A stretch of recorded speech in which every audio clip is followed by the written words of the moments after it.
j'ai pu participer. C'était un super gala. Et bon, malheureusement, ça s'est fini en match nul. C'était un super combat. Et c'était il me semble, il y a 2 ans de ça, 2 ans. Donc non, le Muay Thai, ça m'a beaucoup aidé.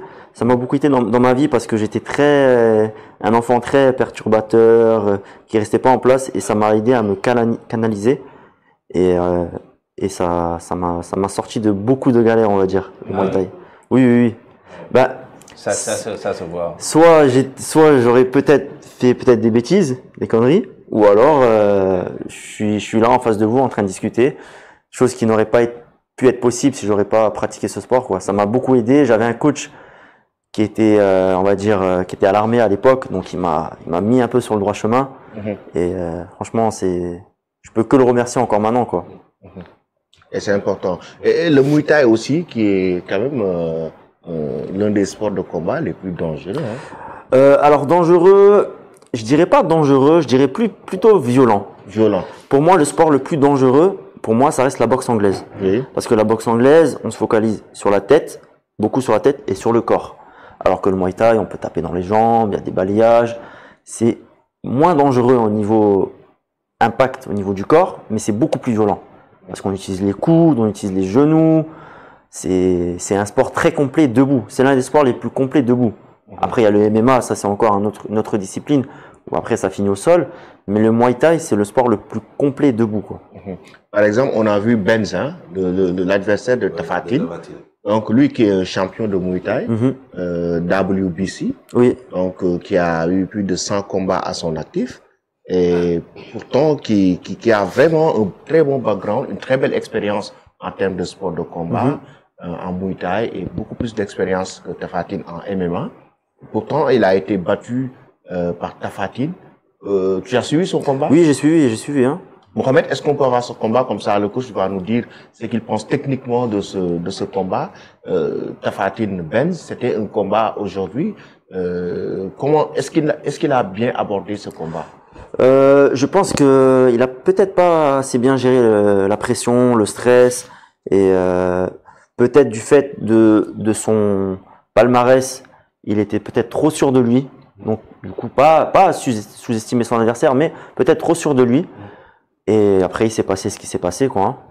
En face, on avait quelqu'un qui avait vraiment faim, qui voulait vraiment gagner ce combat. Et après, on connaît la suite. Hein. Avant le combat, j'ai discuté avec vous. Vous avez dit que il fallait gérer la distance. Oui, c'est ça. Parce que souvent, le Muay Thai, c'est quand même, on sort souvent les coudes. Donc, c'est assez dangereux. Donc, il vaut mieux garder une certaine distance et attendre le bon moment pour être vraiment explosif. Et là, se libérer, l'amener au sol. Parce que même si en Muay Thai, on est bon debout, donc il y a le clinch, mais après au sol, c'est un peu différent. C'est pas notre point fort, on va dire. C'est pas vraiment notre point fort. Et là, tu peux nous analyser le combat techniquement entre Benz et Tapha Tine. Là, on voit que Benz a commencé avec un low kick. Oui, ouais, c'est ça. Et on voit que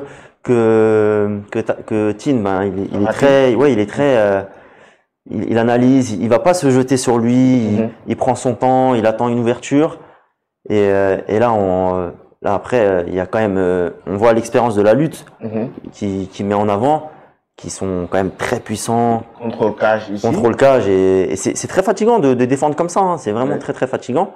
Et non, il a été patient, il a attendu. Est-ce que Benz devait accepter cette situation? Non, il devait pas accepter. Il devait pas lutter du tout. Il devait rester à sa distance, à travailler en striking. Et il devait pas accepter parce que ces Sénégalais, ils sont très très forts en lutte, ils sont très puissants. Oui. Et il aurait dû rester à distance, travailler sur ses jambes, ses poings, rentrer en genoux, mais ne pas accepter le corps à corps avec un Sénégalais qui est très puissant en lutte. Hein. Okay. Mais Karim, malgré, c'est vrai, Tapha Tine a gagné, mais il a essuyé beaucoup de critiques. Ici, surtout au niveau du Sénégal, on dit qu'il s'est mal entraîné par rapport à cette forme physique. On dit qu'il a mal lutté. On dit qu'il est lent aussi. Donc, il est lent. Donc, comment analysez-vous Tapha Tine par rapport à tout ce qui se dit, par rapport surtout aux critiques? Après, moi, c'est un combattant que j'ai pas trop suivi, donc j'ai suivi que quand on en a discuté. Donc, par rapport à ce combat. Oui, par rapport à ce combat. Là, c'était son premier combat. Je pense, à mon avis, l'entraînement aurait dû être un peu plus porté sur une condition physique un peu meilleure, parce qu'on voit qu'il est, comme vous avez dit, il est lent, il manque un peu de cardio, mais en tout cas la puissance est là, puisque il a quand même su maîtriser son adversaire. Il n'a pas, à aucun moment, il a été mis en danger sur des situations comme celle-ci.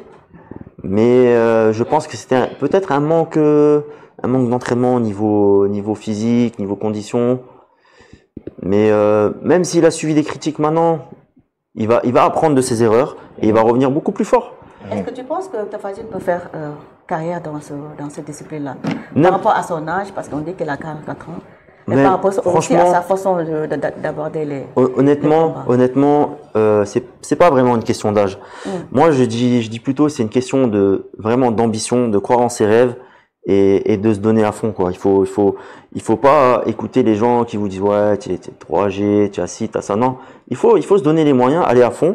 Et je pense qu'il peut faire un petit bout de chemin encore. Je pense que c'est possible, hein. Et jusqu'à quel âge on peut pratiquer cette discipline? Jusqu'à ce qu'on décide nous-mêmes de... En fait, il faut écouter notre corps. Si notre corps, à un moment donné, nous dit stop, il faut arrêter. Si maintenant, lui, il se sent encore bien dans son corps et il se dit, bon, moi, je peux faire encore 2 ans, 3 ans, mais il faut qu'il se donne à fond, quoi.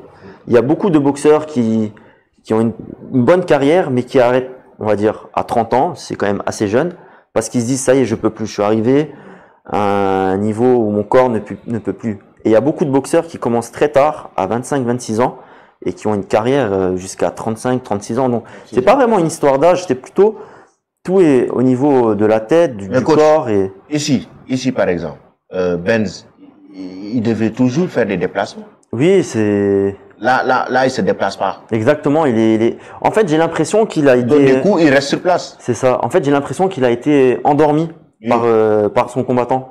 Il a été endormi, il a pas... Tu vois, il prend un coup, du moment où il n'y a plus de distance, il prend un coup. C'est ça. Est-ce qu'il devait donner des coups Il aurait dû être plus agressif, plus de déplacements. Là, on sent quelqu'un de très passif et en fait, on voit quelqu'un qui a été un peu endormi par le style du Sénégalais, quoi, de son adversaire. Et il a attendu le bon moment en fait pour placer des coups, pour le fatiguer en lutte. Et je pense aussi c'est le fait d'avoir été submergé, d'être contre la cage, ça fatigue beaucoup, hein, de devoir tout le temps défendre. C'est très épuisant. Et après il s'est passé ce qui s'est passé, hein. Mais même s'il n'a pas fait un super combat, au moins le résultat est là, il a gagné son combat. Cette image-là, tu ris. Qu'est-ce qu'il y a de rigolo? Les roulades de Tafatine. Les roulades de Tafatine. Mais il va apprendre de ses erreurs, hein. Mais coach, comment en fait on peut travailler avec Tafatine? Comme Daïkoumba l'a dit, on a constaté quand même qu'il était lent durant ce combat. Il attendait d'abord de tenir son adversaire pour pouvoir le frapper. Comment on peut travailler en fait cela avec lui? Le problème, c'est que c'est sa manière de faire, Tafatine, depuis qu'il est là. Après, à un certain âge, on peut pas se permettre non plus de démarrer directement sur les chapeaux de roue parce qu'il faut tenir. Donc, il faut quand même savoir gérer un peu sa condition physique. Et après, je pense qu'il aurait fallu peut-être travailler un peu plus au niveau de sa condition physique à ce moment-là. Mais c'est vrai par exemple, un jeune de 20 ans, voilà, il a la folie, il est explosif, il a envie. Mais à un certain âge, il faut quand même savoir gérer sa condition. Et je trouve, moi, personnellement, qu'il a été patient, qu'il a attendu, qu'il s'est pas jeté. Il se dit en face, j'ai un adversaire qui me rentre pas forcément dedans, donc je vais patienter, je vais attendre. Et dès que j'ai l'opportunité, je vais placer mes coups. Et au final, c'est ce qui s'est passé, hein. C'est ce qui s'est passé, hein. Oui, coach Sam, vas-y, tu as une question? Il faut en tout cas qu'il ait vu des roulades. n'est pas Tafsir qui veut. Coach, une question par rapport à cette discipline-là que vous pratiquez. Oui. C'est quoi aujourd'hui, comment est-ce que les Africains accueillent cette discipline-là, puisque par exemple, des gens comme moi ne la connaissent pas, n'ont pas quand même la maîtrise de cette discipline-là. Comment est-ce que ça se passe en Afrique aujourd'hui et c'est quoi justement vos projets par rapport à ces disciplines-là? Alors, mon projet par rapport à tout ça, c'est déjà d'avoir une bonne infrastructure. C'est ce qui manque un peu au Sénégal. Il n'y a pas vraiment Par contre, je vais prendre l'exemple de la Côte d'Ivoire. Là-bas, ils sont super bien développés, mais je trouve, en termes d'athlètes, on a de meilleurs athlètes au Sénégal. Donc, il faut un vrai suivi au Sénégal. En Muay Thai, hein? En Muay Thai, ou même MMA, Ok. ou même